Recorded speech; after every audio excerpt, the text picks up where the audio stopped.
Hello friends, welcome to Kaimanam by Kani. இன்றைக்கி நம்ம ரொம்பவே ஹெல்த்தியான உளுந்து களி ரெசிபி எப்படி பண்ணுறதுன்னு பார்க்க போகிறோம். இது நம்ம கருப்பு உளுந்து வச்சு ரொம்ப ஈஸியாக பண்ண போகிறோம். எப்படி பண்ணுறதுன்னு பார்க்கலாம் வாங்க.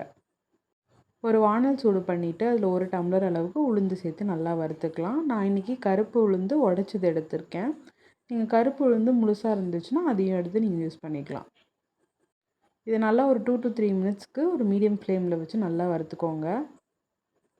உங்களுக்கு உளுந்து வாசம் வரும், அதே நேரம் கலரும் நல்லா சேஞ்ச் ஆகும். பாருங்கள், இப்போ முன்னைக்கான நல்லா கலர் சேஞ்ச் ஆகிருக்கு. ஒரு 2 to 3 மினிட்ஸ் நான் நல்லா வறுத்துருக்கேன். இந்த அளவு கலர் சேஞ்ச் ஆனதுக்கப்புறம் இதை இன்னொரு பாத்திரத்தில் சேர்த்திட்டு ஆற வச்சுருங்க.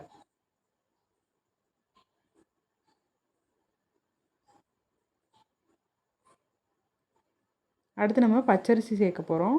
எந்த டம்ளரில் உளுந்து எடுத்துருக்கோமோ அதே டம்ளரில் ஒரு 1/4 டம்ளர் அளவுக்கு பச்சரிசி சேர்த்துக்கலாம். பச்சரிசியும் அதே மாதிரி தான், கலர் கொஞ்சம் சேஞ்ச் ஆகிற அளவுக்கு வறுத்துட்டு எடுத்துக்கோங்க. இதுவும் ஒரு 3 மினிட்ஸ் அளவுக்கு நீங்கள் வறுத்துக்கலாம். மீடியம் ஃப்ளேமில் தான் இருக்கணும். ரொம்ப லோ ஃப்ளேமில் இருந்தால் நல்லா வறுப்படாது. ஹை ஃப்ளேமில் வச்சா தீஞ்சிரும். ஸோ மீடியம் ஃப்ளேமில் வச்சு நல்லா வறுத்து எடுத்துட்டு அதையும் ஆற வச்சு ஒரு மிக்சர் ஜாரில் போட்டு நல்லா ஃபைன் பவுடராக அரைச்சி எடுத்துக்கோங்க. அரைச்சி இந்த மாவை சலித்து எடுத்துக்கலாம். இப்போ லைட்டாக கொரகொரப்பாக இருக்க மாதிரி இருக்கும். சலித்து எடுக்கும் போது அந்த சின்ன சின்ன திப்பி அது எல்லாமே வந்துடும். நல்லா சலித்து எடுத்ததுக்கப்புறம் உங்களுக்கு சாப்பிட்றதுக்கும் ஹல்வா கன்சிஸ்டன்சியில் சூப்பர் சாஃப்டாக இருக்கும். இது சலித்து எடுத்ததுக்கப்புறம் இன்னொரு பாத்திரம் வச்சுக்கிறேன். அதில் 1.5 டம்ளர் அளவுக்கு பனவெல்லம் சேர்த்திக்கலாம்.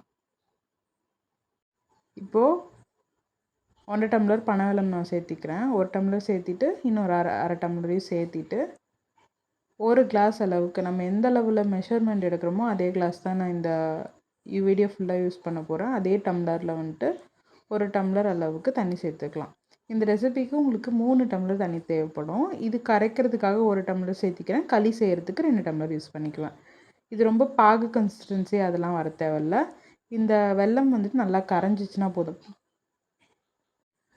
பனவெல்லம் நல்லா கரைஞ்சதுக்கப்புறம் வாசம் வரும். இந்த மாதிரி கொதித்து வர ஸ்டேஜில் ஆஃப் பண்ணிடலாம். நீங்கள் ஆஃப் பண்ணிட்டு ஃபில்ட்ரு பண்ணி எடுத்து வச்சுக்கலாம். இப்போ இன்னொரு வானல் வச்சுட்டு இதில் வந்துட்டு 2 டம்ளர் தண்ணி சேர்த்துக்கிறேன்.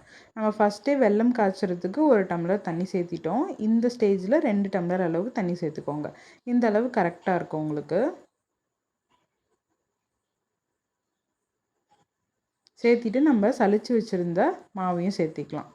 அந்த உளுந்தியும் அரிசியும் சேர்த்து நம்ம அரைச்சி பவுட்ரு பண்ணியிருந்தோம் இல்லையா, அதை சேர்த்திட்டு நல்லா வந்துட்டு கலந்துக்கணும். களி யூஸ்வலாக கிண்டுவோம்ல அதே ப்ராசஸ் தான். ஒரு 10 to 12 மினிட்ஸ் ஆகும் இந்த ப்ராசஸ் ஃபுல்லாக கம்ப்ளீட் ஆகிறதுக்கு. இந்த அளவுக்கு தண்ணி சேர்த்து நல்லா வெந்து வரணும். அந்த உளுந்து வந்துட்டு வெந்து வரணும், நல்லா வாசம் வரணும். அதளவுக்கு நல்லா கிண்டிக்கணும். நம்ம ஆல்ரெடி 2 டம்ளர் தண்ணி சேர்த்திருந்தோம். இப்போ வந்துட்டு நம்ம கரைச்சி வச்சுருந்த பனவெல்லம் இருக்கு இல்லையா, அதையும் இதோட சேர்த்திட்டு நல்லா கலந்து விடுங்க. களி கிண்டுற மாதிரி தான், யூஸ்வலாக கிண்டுற மாதிரி தான்.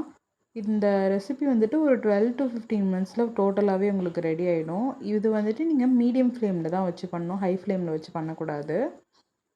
இப்போ அந்த வெல்லத்தையும் சேர்த்திட்டு நல்லா கலந்துக்கிட்டே இருக்கேன். இந்த மாதிரி லம்ஸ் ஃபார்ம் ஆகும், அடிக்கடி நடுவில் கட்டி பிடிக்கிற மாதிரி இருக்கும். அது எல்லாத்தையுமே இந்த மாதிரி மிக்ஸ் பண்ணிக்கிட்டே இருந்திங்கன்னா அது வந்துட்டு கரைஞ்சிரும். நல்லா வந்துட்டு இது வெந்து வரணும். ஒரு 2 to 3 மினிட்ஸ்க்கு ஒரு டைம் எண்ணெய் சேர்த்திக்கோங்க, நல்லெண்ணெய் சேர்த்திக்கோங்க. நல்லெண்ணெய் சேர்த்து மிக்ஸ் பண்ணி விட்டிங்கன்னா உங்களுக்கு நல்லா வெந்து வரும். பாருங்கள், நல்லா வந்துட்டு வெந்துட்டுருக்கு.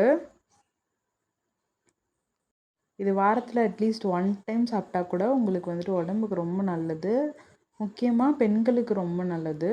பெண்கள்லாம் வந்து கண்டிப்பாக ட்ரை பண்ணி பார்க்கலாம் இந்த ரெசிபியை. உங்கள் குழந்தைங்களுக்கு, பெரியவங்களுக்கு கூட, அம்மாங்களுக்கு கூட நீங்கள் செஞ்சு தரலாம். பாருங்கள், இது நல்லா வெந்துட்டுருக்கு. இந்த லம்ஸ் எல்லாம் வந்துட்டு உடையிற மாதிரி நான் அப்பப்போ மிக்ஸ் பண்ணி விட்டுக்கிறேன். இப்போது ஒரு 2 டேபிள் ஸ்பூன் அளவுக்கு நல்லெண்ணெய் சேர்த்திருக்கேன். இந்த ரெசிபிக்கு டோட்டலாகவே ஒரு 5 to 6 டேபிள் ஸ்பூன் நல்லெண்ணெய் சேர்த்துச்சுன்னா போதும். நான் வந்துட்டு பாதி கம்ப்ளீட் ஆகிருக்க ஸ்டேஜில் ஒரு 2 டேபிள் ஸ்பூன் நல்லெண்ணெய் சேர்த்துக்கிறேன். இந்த நல்லெண்ணெயும் நல்லா மிக்ஸ் ஆகிற அளவுக்கு நல்லா கலந்து விடுங்க. இது நல்லா வெந்து வந்துட்டுருக்கு. இதோட மருத்துவ குணம் தெரியாமல் சின்ன வயசில் நிறைய குழந்தைங்க சாப்பிடாம கூட அவாய்ட் பண்ணியிருப்பாங்க. பட் வந்துட்டு நீங்கள் செஞ்சு கொடுத்து இதை ஒரு ப்ராக்டிஸாக கொண்டு வந்தீங்கன்னா இது ரொம்ப ஹெல்த்தியான ஒரு ஃபுட்டு. இது மாதிரி ஒரு ஹெல்த்தியான ஃபுட் இருக்கவே முடியாது. ஸோ சூடாக ரெடி ஆகிடுச்சு. இந்த களியை வந்துட்டு இன்னொரு பாத்திரத்தில் ட்ரான்ஸ்ஃபர் பண்ணிக்கிறேன். இது வந்துட்டு கொஞ்சம் உங்களுக்கு டைம் எடுக்கும்போது கொஞ்சம் திக்காகும். ஸோ அதுக்கேற்ற மாதிரி தண்ணி கரெக்டான அளவு வச்சு இந்த வீடியோ உங்களுக்கு பிடிச்சிருந்தா கைமணம் பை கனி சேனலை சப்ஸ்கிரைப் பண்ணிட்டு இந்த வீடியோக்கு ஒரு லைக் கொடுங்க. மறக்காமல் இந்த ரெசிபியும் ட்ரை பண்ணி பார்த்துட்டு சாப்பிட்டு ஹெல்த்தியாக இருங்க. தேங்க்யூ.